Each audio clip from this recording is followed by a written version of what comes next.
We all have a yearning for love, but relationships can be confusing and complicated. Dr. Tammi Baliszewski says it all starts from within. It starts with a journey to center. Here's your host for Journey to Center on Empower Radio, Dr. Tammi Baliszewski. Hello, my sweet friend, and you fabulous, fabulous being. So honored that you're making Empower Radio and Journey to Center a part of your day today. So are you ready to claim a life of radical freedom, peace, comfort, and joy? I would venture to guess most people would say yes to this question, but sometimes what it takes seems to be too big of a price to pay. You've probably heard this saying, do you want to be right or do you want to be happy?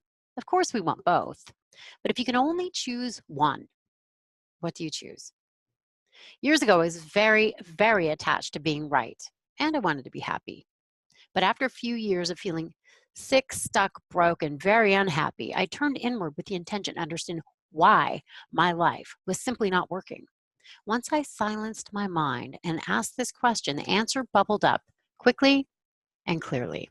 You cannot move forward when you're constantly looking backwards. I understood it was time to release the past. It was time to forgive those I'd perceived as doing me wrong. I also had to relinquish the judgment, anger, and shame I'd been holding within and for myself. That was a tough pill to swallow, but I knew in that moment that this was my key to freedom. And as so often happens, as I said yes and emotionally prepared myself for this healing adventure, the right teachers, opportunities, school, and classes were placed before me. Today, I'm continuing this conversation about the healing adventure with my very good friend, fellow student that I went to my remarkable school with, and my personal counselor, sister, and teacher, Lacie Caves. Lacie graduated with a bachelor's degree in psychology and a certificate of completion in soul-centered living and spiritual psychology from our esteemed university, the University of Santa Monica. Lacie is a clairsentient as well as an animal and human intuitive. Lacie has a profound ability to hear wisdom from deep within her heart. And Lacie has been the bridge between my horses and me and my own soul and me. She's a profound blessing in my life. And today I'm thrilled and honored to be sharing this blessing and gift with you. So Lacie, I'm so, so grateful you said yes to a second show with me here on Empower Radio. Thank you for asking. Really, it's one of my greatest joys to spend time talking with you and having these awareness conversations. So I appreciate being able to do that one more time. Yeah, I've kept you to myself for long enough, and you are somebody I go to whenever life is weird or I'm confused about relationships or just my own relationship with me and my own soul. And you're always able to give me nuggets of wisdom and thought-provoking information that totally shifts me. And you are an incredible blessing in my life. I'm so, so grateful for you and so grateful that I'm able to share you now with my producer, Remy, and Empower Radio, Journey to Center, and all of our friends here that are hanging out with us today. So just very, very, very grateful. I know there's a lot of opportunity for healing and getting free here as we continue our conversations. Yes. Again, thank you for having me, and thank you for giving me a platform. This amazing information that's come forward for me over the last several years, this conscious conversation that we discuss is one of the hugest blessings for me. And it's bringing joy, it's bringing peace, it's bringing love, it's giving me opportunity to practice, to put my positive energy out into the world and to receive that back tenfold. Yes. And I really do think, again, when we heal, we don't heal alone. When we choose to open our minds and hearts to the healing journey, and a big part of this is forgiveness of others and ourselves, we do become like the wounded healer in the world. And I've had a lot of my students come back to me, students that were in our class together, that said, you know, the biggest piece of the puzzle that you shared with me that transformed my life, shifted my life, was the practice of forgiveness. And we spoke about that in our last show. And today I want to go a little deeper into what tends to be beneath forgiveness of others, and that is forgiving ourselves. And I think a lot of times people don't want to forgive others because they don't want to look that deeply in the mirror themselves. They don't want to open that Pandora's box of all the stuff that's inside for fear of what they may encounter. It's true. And until we really are ready to stop resisting or stop numbing out, we don't know that that veil of fear is actually quite thin. And what's on the other side is such a beautiful, loving, empowering experience. And it just takes really sitting in that for a moment to know that that's not a giant mountain in front of you that you're unable to climb. It's actually it's an illusion, really, and it can clear very quickly for us. Yes. And I do think it can take some courage to say, you know what, I'm going to do this work. I'm opening my mind to the possibility of forgiveness. I'm opening my heart to embarking upon this path. It can take courage, and it can take commitment and some diligence. But I've found from my personal journey that it can be met with such incredible grace and so much support. We don't have to do this alone. We don't. And I appreciate what you shared in the beginning, that you come to me, which might surprise people because you've studied for a long time, you've gathered a lot of information, but in that process, you've learned that we aren't here alone, we don't do this alone, and having the support of people around you it makes you stronger. And the vulnerability that it takes to share with another human being is actually, again, a power center for us. But a lot of times in life, we learn that it's just the opposite. So again, we have to prove to ourselves that that's not really the truth, that that's an illusion as well. And you're bringing up such a great point, Lacie, about this whole thing about proving. And I feel I did that a lot. I was trying to prove that I was worthy of love. I was trying to earn respect. I was trying to, I guess, earn God's love if I went beneath all of that. You know, when I was working really hard, somebody said to me, "Boy, you have a great work ethic." And I thought that was such a fabulous compliment. And then she said, "What are you trying to prove and to who?" And that stopped me dead in my tracks. Mm. I was trying to prove to my father that I was not stupid, and I was trying to prove to my stepfather I was not lazy. And as I allowed myself to go even deeper, I was trying to prove that I deserve love to God. But there's nothing we can do to earn or prove. Really, all we can do is relax and receive. And a big part of what helped me relax and receive was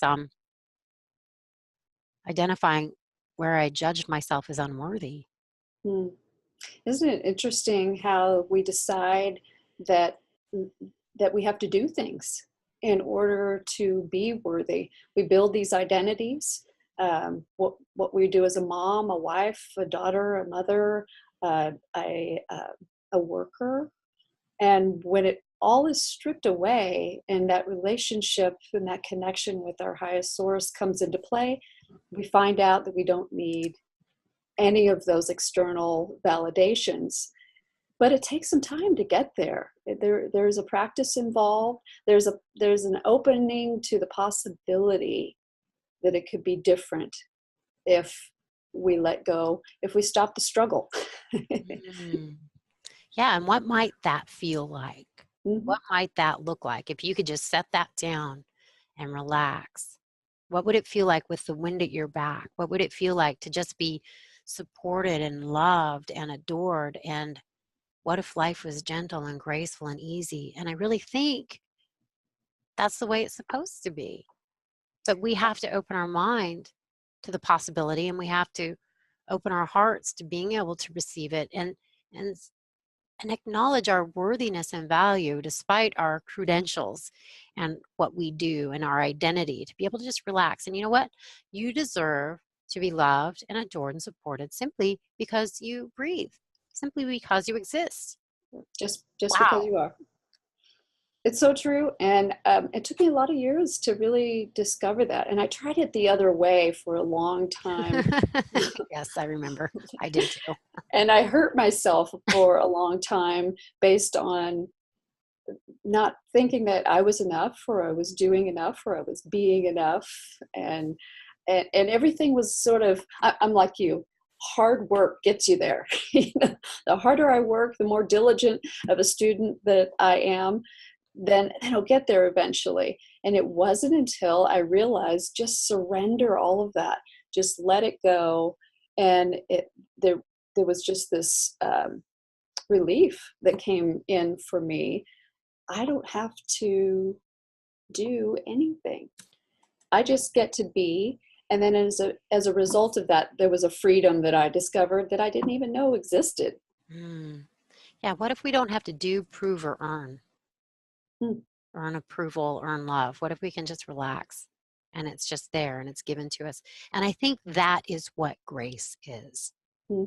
That is what is the energy of the universe. And can we relax and receive this healing grace? Can we set down our burdens and our judgments, which are really our blocks and barriers to our connection to source and grace? And it can be a challenge to sit down and really do this work. But if we have the courage, again, and diligence and commitment, sit down and really identify the judgments you're holding against others and holding against yourself. Start by identifying the judgments. And then the next part of the process is forgiving those judgments. And that can really help dissolve those blocks and barriers, those illusions of fear and separation, so that we can relax and align with our soul and source. When a person really starts to understand that an emotion was formed from a thought, that is a very revealing thing to understand. So if you go back and you start looking at that, and many times these are unconscious, so it happens so fast we don't even know a thought came in first. And a lot of times it's built on a foundation that we built up from the time we were very young. I remember the first time that my mom, I don't remember, but the story goes, the first time that my mom left me alone, I was just distraught, beside myself. And when I hear that, I think I formed some sort of idea that there was abandonment happening as a young baby.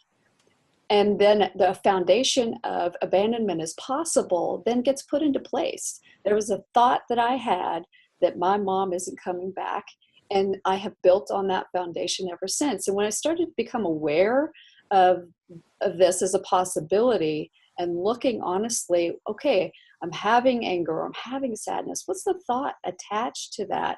And just sometimes letting that come to the surface, letting that reveal itself.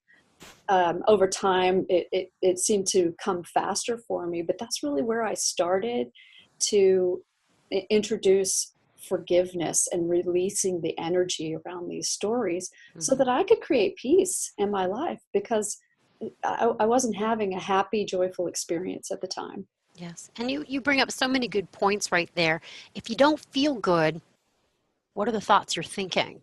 And sometimes those thoughts can be habits that we've had for many, many years, and it can be hard to be even objective.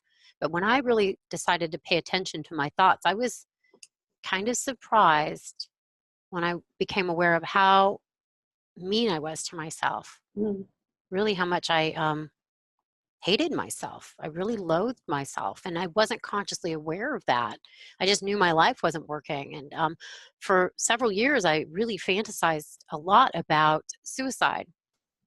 And I didn't really see a way out. And I really think, when people do commit suicide, it's because they want to stop hurting. It's not because they want to die. It's they want to stop hurting. And that was certainly the case for me. I didn't know how to stop hurting. But I started having some authentic conversations with God. And I do think God wants to be in communication with us. He's our Father. He loves us, or He's our mother. She adores us, and this energy wants to be in relationship with us. But we live on a planet of free will and choice. So do we invite this relationship in, or do we do things alone? And I know we suffer when we do things alone, when we think we're alone, because it's not the truth. It's not the truth. And I remember clearly when I discovered that, wow, I'm not alone. I never have been. I didn't have the tools at the time to listen to what was available to me. But again, over time now, I've had a chance to practice. There's so much great information available out there about how we can connect.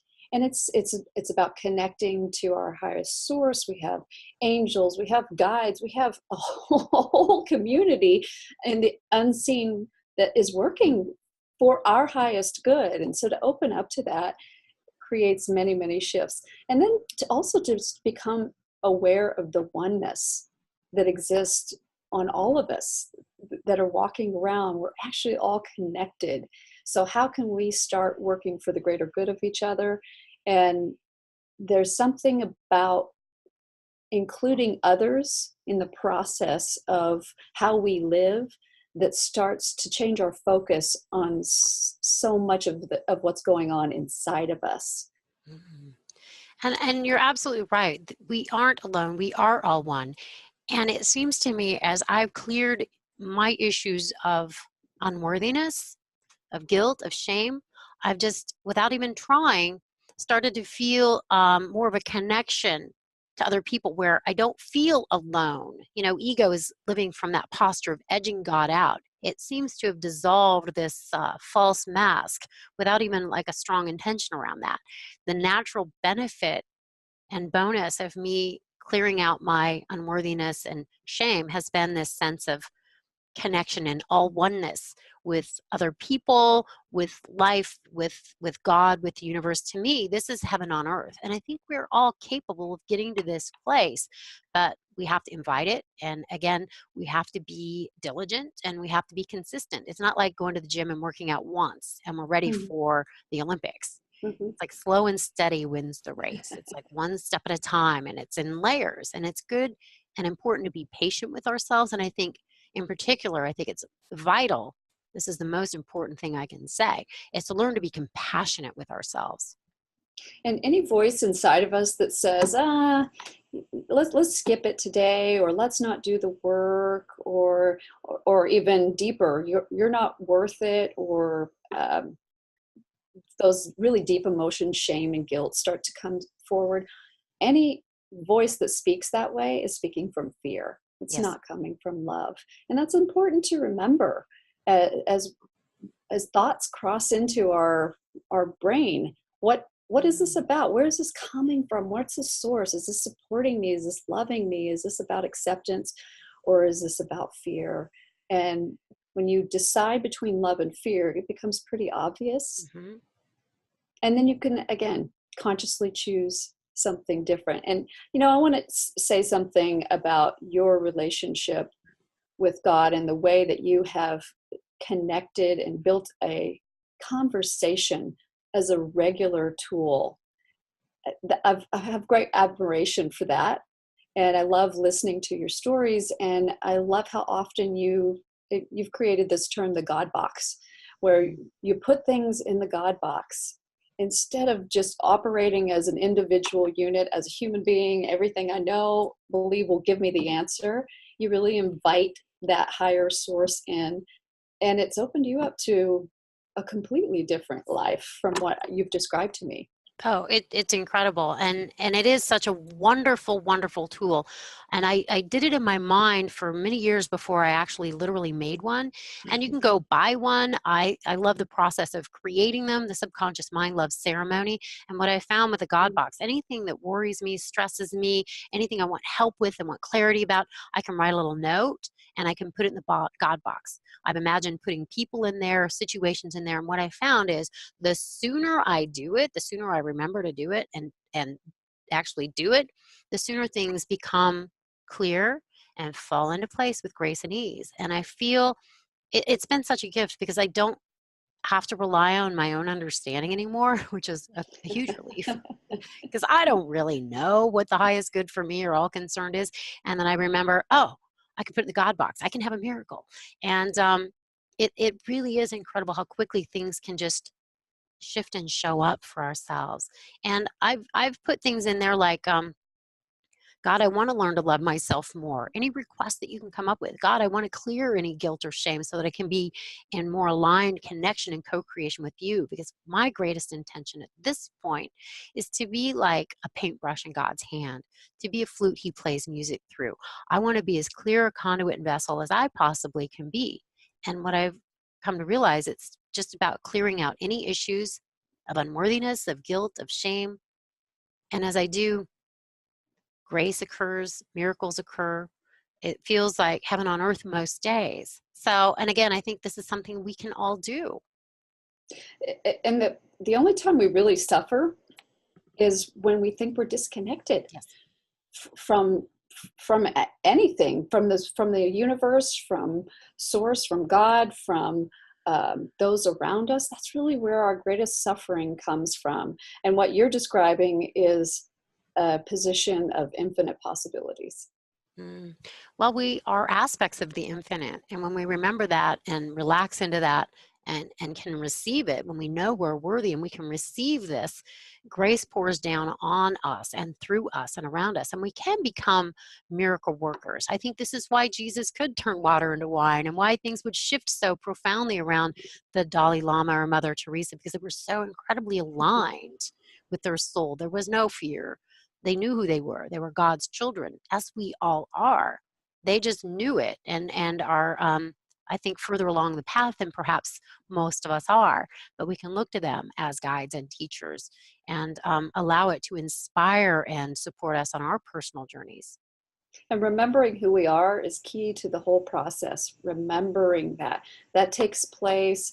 People that you just mentioned, it looks effortless to them, but they spent years with conscious connection and building their dreams, building their lives, making themselves available to what was available, to what was possible for them. Yes. And if they hadn't done that, imagine if they had resisted, which is what many of us do. But to practice the opposite, to just receive, to have that faith, the trust, that's really, it all comes back to being able to provide ourselves with the self-love so there is no place or need for forgiveness. That just doesn't, that energy can't get in anymore. And once we get to that place in our consciousness, we become aware that there's nothing to forgive. There's nothing to forgive. We can just relax and be in our loving and receive this incredible heaven on earth life. And, I think we can live from the posture of ego, edging God out, or ego, inviting God only. And it was so radical when I heard our teachers say, Lacie, all of our pain comes from our perceived disconnection from God. And when I heard that, I was like, I don't think that's true. But every time I was in pain after that, I would ask myself, do I feel connected to God? And the answer was always, always no. So now I realize when I'm in pain, I need to connect with God. It's really that simple and that difficult. Sit down, line up, meditate, say, God, you know what? I'm hurting and I really need to connect with you right now. The quicker I can do that, the quicker I put the issues in the God box, relax and receive, the sooner I come back to a place of peace, the sooner I come back to this journey to center. And everything we want comes from our connection to that something greater. We don't need it from another person. We don't need it from the phone call coming in. We need it from our connection to God. And when we know that, we really can be blessed and bestowed with incredible gifts and synchronicity, God winks, support, and a miraculous life. And once you start to believe that is true, you start to see it show up, and you want that practice. When I wake up in the morning, I can't wait to make that connection. And it wasn't always that way. So I really understand that the fear comes in, and on a daily basis, there's something that presents fear to me. But as I walk through, today is a great example, as I walk through that anxiety and really understand there's something beautiful waiting for me on the other side, then I start to remember who I am at the core. I start to unfold. I start to take on, as we were talking about identities before, something greater than I could have ever even imagined for myself. And then it becomes, how good can you stand it to get? And I'm finding I can stand it pretty darn good. Something I got clearly: when things are bad, meditate. When things are good, meditate. And that's how we expand our inner container to be able to receive more gifts, more blessings, more God, more grace in our lives. And to me, this is heaven on earth. And again, each and every one of us can have our own particular experience of this if we want to commit to ourselves, invite it in, and just be slow and steady and compassionate with ourselves. So, Lacie, I can't believe it. We have 1 minute. It's been so fast.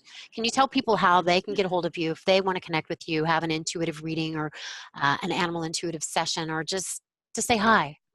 Yes, so LacieRenee@hotmail.com is LacieRene@hotmail.com. That's the best way to reach me. And thank you again for having me today. Oh, I'm so honored and blessed by your presence in my life and for saying yes to this conversation. To my friends and listeners, thank you, thank you, thank you for being part of the energy that is my life. And I am so honored to be a part of yours. Be in touch with me at TammiBPhD.com. And I would love to hear from you with anything you'd like to share. Also on Facebook, Twitter, Instagram, Tammi B, PhD. God bless you. You're my heart, my prayers, and my meditations. Take good, gentle, loving care of yourself. Onward and upward. Bye for now.